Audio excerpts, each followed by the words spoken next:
Praise lord. మీరు ఎప్పుడైనా ఇలా అనుకున్నారా? నేను చాలా కాలంగా ఒకే విషయం కోసం మళ్ళీ మళ్ళీ ప్రార్థన చేస్తున్నాను. ప్రతిరోజు ఒకే ఆశ. ఈ రోజైనా దేవుడు నా ప్రార్థన వింటాడేమో అని. కన్నీళ్లు పెట్టని రోజు లేదు. ఎందుకు ప్రభా, ఇంకెప్పుడు ప్రభా అని తల పట్టుకొని కూర్చున్న రోజులు ఎన్నో. నాలాంటి పరిస్థితుల్లో ఇంకెవరైనా ఉంటారా అని కూడా అనిపిస్తుంది.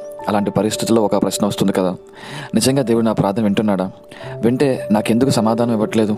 హబక్కు గ్రంథము 1వ అధ్యాయము 2వ వచనంలో ఇలా రాయబడి ఉంది, యెహోవా, నేను మొరపెట్టినను నీవెన్నాళ్ళు ఆలకింపుకుందువు. హబక్కు అడిగిన ప్రశ్న కోపంతో కాదు, బాధతో అడిగాడు.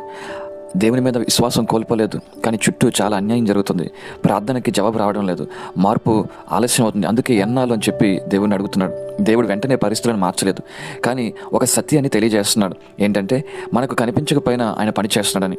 మన అనుభవిస్తున్న ప్రతి ఆలస్యం, ప్రతి కార్యము దేవుడు పని చేయట్లేదని కాదు, దేవుడు పనిచేయడం ఎంత మాత్రం ఆపలేదు. ప్రతి ప్రార్థన ఆయనకు వినపడుతుంది, ప్రతి కన్నీళ్ళు ఆయన చూస్తూ